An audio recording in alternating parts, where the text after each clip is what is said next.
Conjugar, Centro Português de Apoio à Pesquisa Científica e à Cultura. Acreditamos que as ciências e as artes mudam o mundo.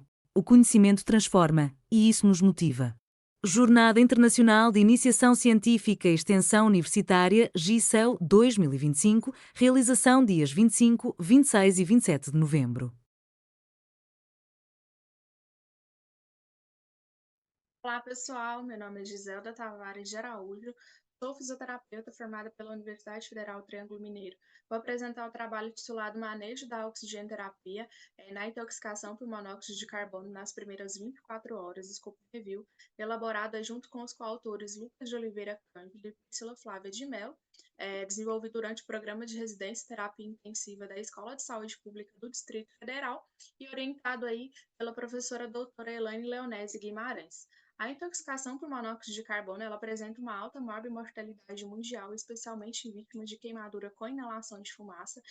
Sabe-se que o monóxido de carbono é um subproduto decorrente da combustão incompleta de hidrocarbonetos caracterizados por combustíveis fósseis, representando menos de 0,001% da atmosfera.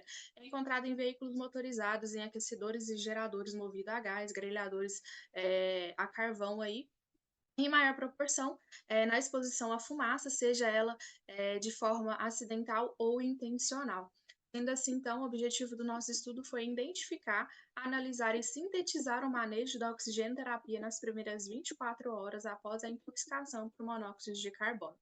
Nossa metodologia, então, a gente traz uma revisão da literatura, tipo Scope Review, elaborada conforme o guideline para Scope Review do Joanna Briggs, e também elaborado conforme o fluxograma PRISMA para elaboração de estudos de revisão. Nosso estudo foi registrado no Open Science Framework, com o DOI aqui presente, e para sua elaboração, então, a gente teve 5 etapas. A primeira foi a identificação do tema, posteriormente a seleção da questão de pesquisa. Então, a nossa pergunta de pesquisa foi: qual o manejo da oxigenoterapia na intoxicação por monóxido de carbono no paciente queimado nas primeiras 24 horas?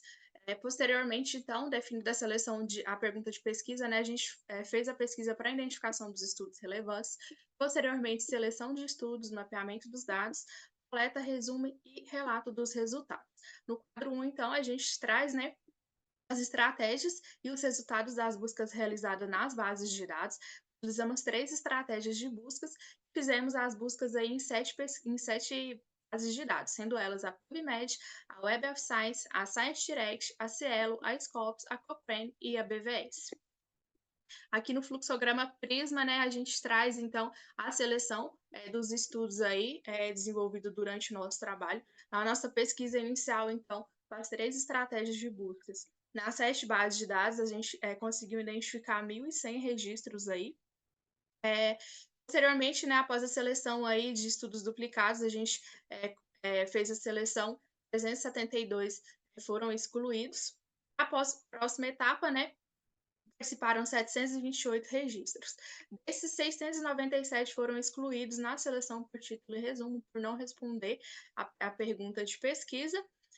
Posteriormente, né, os 31 estudos seguiram para a leitura do texto completo aí, para a avaliação se eles preencheriam, né, os critérios de elegibilidade para participar da nossa revisão.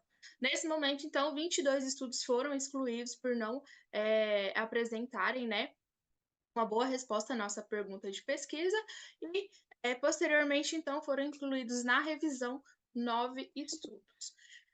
A nossa pesquisa ela foi feita sem filtro de ano e sem filtro de idioma, por ser um tema bastante restrito e com pouca literatura, então, para a gente conseguir mapear toda a literatura, foi a forma que a gente definiu para conseguir realmente entender o que tinha aqui publicado.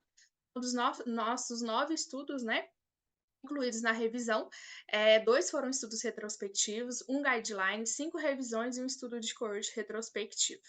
Com uma distribuição geográfica diversificada, então, desses 9 estudos, 2 foram realizados nos Estados Unidos, um na Turquia, um na Holanda, 2 na Espanha, um no Brasil, um no Japão e um estudo realizado na Alemanha.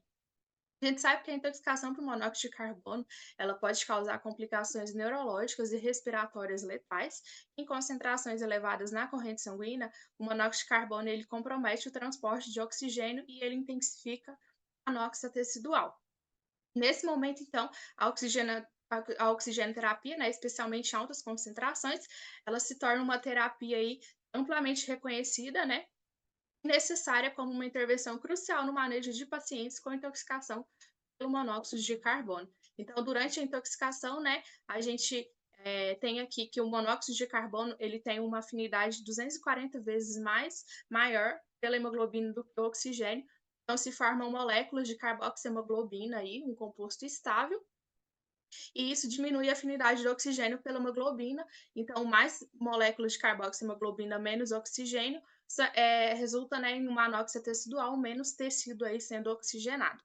Nesse momento, a oferta de oxigenoterapia é justamente para aumentar a oferta de O2 nesse tecido, para proporcionar ali uma ligação da oxihemoglobina para oxigenar os tecidos em todo o corpo aí, né?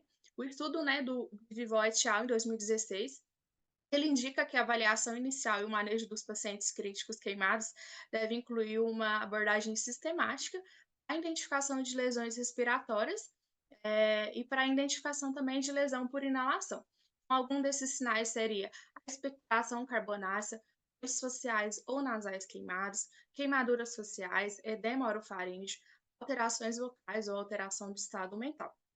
A identificação de algum desses sinais, né, da lesão por inalação e uma possível intoxicação pelo monóxido de carbono, então, sugere-se uma administração de altas concentrações de oxigênio por máscara com reservatório ou pelo ajuste da fração expirada de oxigênio, caso o paciente já esteja com suporte ventilatório invasivo. Os estudos de revisão, eles demonstram, né, que a administração imediata do oxigênio a 100%, por 6 a 12 horas ali pós-intoxicação, ela vai reduzir a meia-vida do monóxido de carbono no organismo, vai minimizar os danos respiratórios associados a essa intoxicação e vai promover a diminuição dos níveis de carboxihemoglobina, visto que a oferta de O2, né, vai promover uma ligação de oxihemoglobina para oxigenação tecidual. A gente conclui, né, que a oxigenoterapia, tanto normobárica quanto hiperbárica, ela é um componente crucial no manejo da intoxicação por monóxido de carbono, devendo ser implementado o mais rápido possível após a exposição. Apesar de não haver um período ainda determinado para a utilização da terapia, entende-se que o manejo deve ser concomitante à avaliação clínica, observando a resposta do paciente. Também é fundamental equilibrar os benefícios da oxigenoterapia com os potenciais riscos da hiperóxia, especialmente em pacientes gravemente comprometidos.